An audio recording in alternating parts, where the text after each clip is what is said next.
My name is Sourena Vasseghi, and I'm really happy to be here today. How many of you can say that?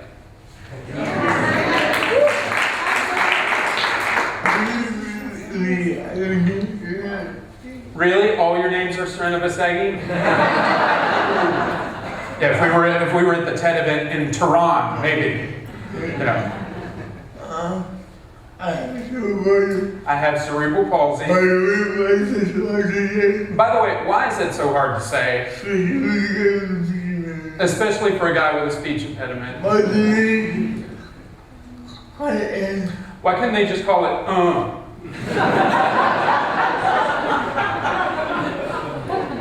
You know, that's true. Conversations would go a lot easier. You know, people could just say to you, hey, what do you have? Yeah. Well, my name is Finley. Sourena and I have worked together for, what is it now, about almost 6 years? Yeah, 6 long years, he said. But we've worked together for about 6 years. We've traveled the country, we've given speeches, and we've spoken at conferences and universities and football practices and all kinds of fun things. So we are so honored to be here at the TED event in Pasadena this year. And not only is it a wonderful occasion for us to just be here in general, and it's a tremendous honor, but also it comes at a very interesting time in our own personal lives. For instance, Sourena, yesterday was his birthday.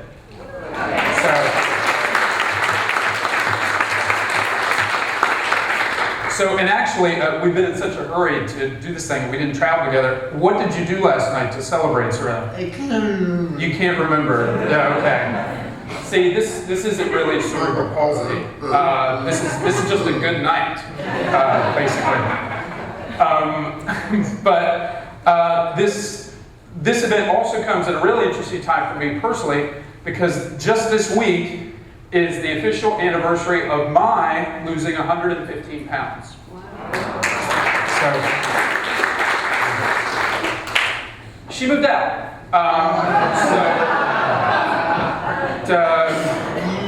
It really wasn't much of an accomplishment, really, I guess. Do I need a hug? No, I'm good. Yeah, I'm okay. Yeah, we'll talk about it later. Sourena and I, we want to make sure before we get into our talk that some of you, if you haven't seen us speak before, there may be some uncomfortable moments, there may be some loss of body control, there may be some drool. And that's just me, right. But we know that some of you may be a little uncomfortable watching Sourena struggle for his words, so. And you understand that, right?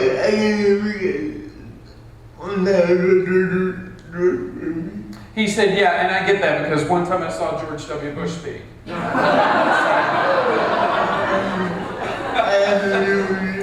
And Sourena had no idea what he was saying either. So, yeah.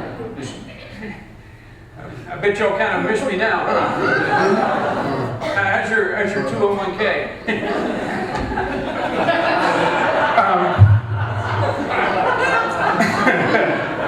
So, Sourena, to actually get into what we wanted to talk about today, you've actually done a lot of extraordinary things in your life. You have, yes.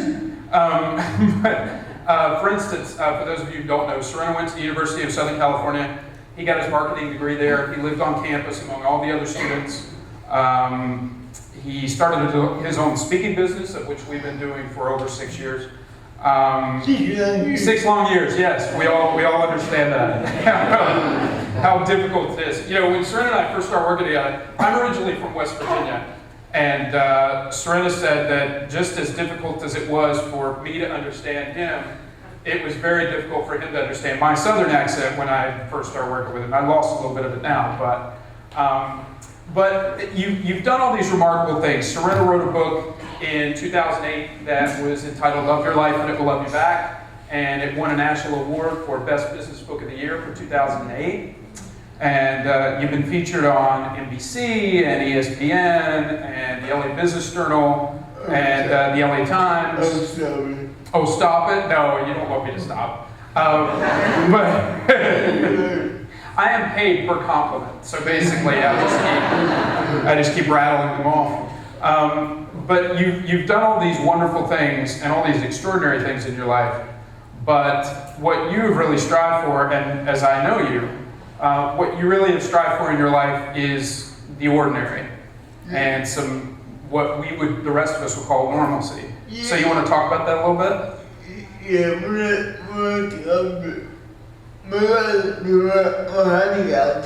when I think of my life in terms of my handicap, I think about all the things, all the little things that I miss. Like, for instance, like what? Hopping in the car. Just hopping in the car. Yeah, without. Oh, without help. Right, no plan, just jumping in the car. Making a sandwich. Oh, being able to just run up the stairs at a TED event, right? That would be fun.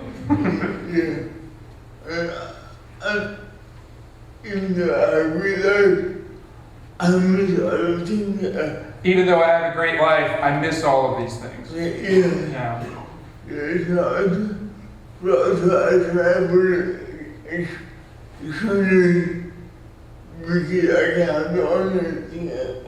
So Sourena said that what he started to do is he started striving for the extraordinary in life because he really needed to try and make a difference that would catch people's attention just so he could have a little bit of normalcy, because achieving things, maybe making a little bit more money can help maybe bridge the gap a little bit, make your life a little bit easier. Like I know, for instance, at your house, Sourena has this beautiful home in Agora Hills, and he's got these little bitty counters all over the place, like about this high. And I remember the first time I went in, I was like, what is that counter so low for? But of course it's for him. So, those little things, help you achieve a little level of normalcy. Yeah. But when we talk about the idea of going from extraordinary to ordinary and how it would affect society as a whole, what do you have to say about that?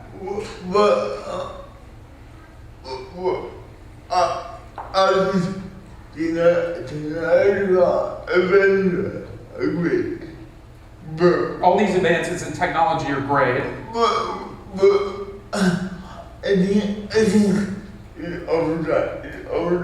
But I think it's overdone.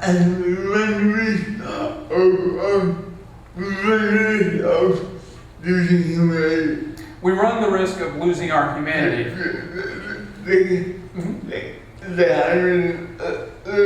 Like a handwritten letter, right? When was the last time any of you got a handwritten letter from someone? He said, like yesterday, I checked my email at noon. I got about 50 people. And you got about, how many did you say, 50? He got about 15? Yeah. Oh, first thing in the morning, yeah. He had 15 Facebook messages saying happy birthday and one phone call. Yeah, I can't believe. I don't know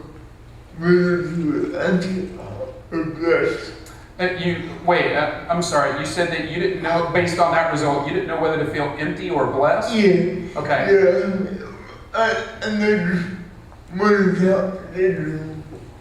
the devil at the restaurant, and I thought, I'm sorry, because I know you so well, I'm getting lost in just listening, and the rest of you are like, what's he saying? Sourena said, for example, I was at a restaurant, and you saw a bunch of kids at a table, right? Yeah. Mm-hmm. And they were all silent. Right, they were all just silently in their phones texting, probably each other. What are you doing? I'm sitting across from you. Yeah, it's one thing that we've talked about a lot. Sourena and I, we have an interesting friendship in the fact that all of the advancements in technology have not really affected our friendship, because the easiest way that we can communicate is either to get together physically or to just call each other on the phone. I'll call Sourena on speakerphone, and we can have pretty normal conversations. I might have to ask her to repeat a couple of times, but for the most part, we're not texting each other. We're not, IMing each other and all that kind of stuff because it's just not practical for him. But it makes our friendship seemingly that much stronger than other friendships that we see out there. Like, what is the thing that you always say about our friendship and how close we are finishing each other's sentences? What do you always say? He said it's like we're married, that we finish each other's sentences. And to which I say yes. It's like we're married. We finish each other's sentences and we don't sleep together. So it's exactly the same thing. So this idea of taking a look at what technology is wonderful, and all the advancements that are happening are great. I love my gadgets. You love what? I love my gadgets. Oh, you love your gadgets, right? I mean, Sourena has everything twice. You know, and it's great. But there is a danger there of us losing our humanity as a result of it. For instance, well, one thing that we talk about with extraordinary to ordinary, one of the things in our society is that the ordinary in life is kind of getting pushed out. There's no appreciation for an ordinary life. Even to say it's ordinary comes with a negative connotation. So there's nothing average. So as a result of that, our society is pushed to extremes on both sides. Everything is either the greatest thing in the world or everything is the worst thing in the world. I'll give you an example. Maybe some of you remember the absolute worst socio-economic disaster to hit Southern California in recent years, Carmageddon. I hope none of you lost anyone at Carmageddon. We will remember. But Sorena's point, what was your point about Carmageddon to me?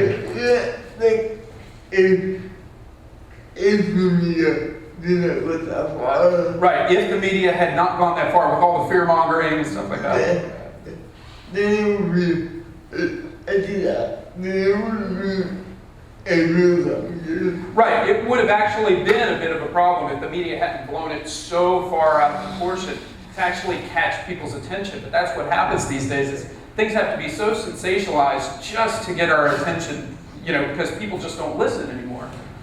So, like for instance, and it happens on a daily basis, like we were talking about this the other day, like if you watch TV in the middle of the day, an ad will come on and for the nightly news, and they'll say, what you're having for dinner could kill you, news at 11. And you're like, at 11? I'm eating at 6. You know. So these things happen all the time, and we kind of, you know, we get our senses frayed a little bit, and it takes these sensationalistic things to actually catch our attention. In light of that, you had a few suggestions in terms of what people could do, kind of as a call to action to try and just bring a little bit of humanity back to their lives on a daily basis.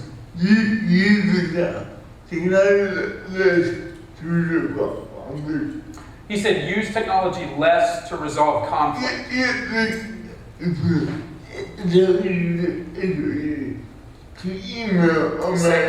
Say again, I'm sorry. Oh, it's so easy to email I'm mad at you? Yeah. Because the phone and go, hey, what's up? Right, and it's just a lot better to pick up the phone and say to somebody, hey, you know, what's up, what's going on with you, and actually just try to resolve it. Yeah. Number two. Have dinner once a week with somebody you love. Have dinner once a week with someone that you love. Actually sit down and talk to that person and find out how they're doing, as opposed to checking, you know, their status on Facebook. And, oh, they're good. Okay, fine. Yeah. And number three, take that day to just feeling about everything. No Twitter, no Facebook, no. Right, so set some time aside every day to just go ahead and power down. Now, obviously, you know, there's some parents in the audience and things of that nature. We're not talking about when your kids are not home at 11 o'clock at night. Well, look, I'm powering down, whatever. No, but set some time aside when you know everybody's good and everybody's safe to just do no checking of the cell phones, no checking of email, no checking of Twitter or any of the wonderful things that are out there, and they're great. But our dependency on them is just a little too much at times. And they look really different. And that does what? They look really That goes for me too? Oh, well, yeah. I'm guilty of it too. I definitely am. I would be texting up here if I could. That would not be good. But anyway, but yeah, I mean, those three suggestions. I mean, look, we're not necessarily, between ourselves, we're not necessarily trying to change the world with our message or anything like that. Serena's life, well, you are. Okay, you're right. I have smaller goals. So many wonderful advancements in technology have made Serena's life easier. For instance, the reader that you have, Sourena didn't have it in college. He can now strip down a book and he can have a book read to him on his computer because it's difficult for him to read because of his lack of head control. So that's just one of the great technological advances that has made his life better. But all we're saying is, as we move forward into the future, just take pause to make sure that you don't lose a little bit of your humanity. I heard one thing just yesterday. I heard that Ticketmaster, probably the greatest ticket company in the world, I guess. I mean, they are the ticket masters. Now that I think about it. But they said that 2010 was the biggest drop, from 2009 to 2010 was the biggest drop of percentage of events that people attended in their 35-year history. And that's mainly because people are just not, and it's not necessarily an economy thing because these were 2008 numbers. People just aren't going out anymore. People aren't wanting to congregate and come to events like this or go to sporting events or things like that. No, we're good. Looking at everything on YouTube or looking at everything. Right, they just look at everything on YouTube. Looking at everything on DirecTV. Sure, DirecTV and 65-inch HD TVs and et cetera, so we're not. I have one of those. Right, you have one of those, yes. I'm very jealous of it. Nice. Yes, very nice. If you ever want to get rid of it, let me know. In closing, in no way, shape, or form are we disparaging any of the wonderful technological advancements that make our lives better, Serena's life better, and all of your lives better. But all we're saying is just take pause and take these things into consideration. And Sourena and I were talking about it the other day, and we were talking about extraordinary to ordinary, and what was the final thing that you wanted to say on that? They're not agreeing with the ordinary. He said there is no extraordinary without the ordinary. Thank you.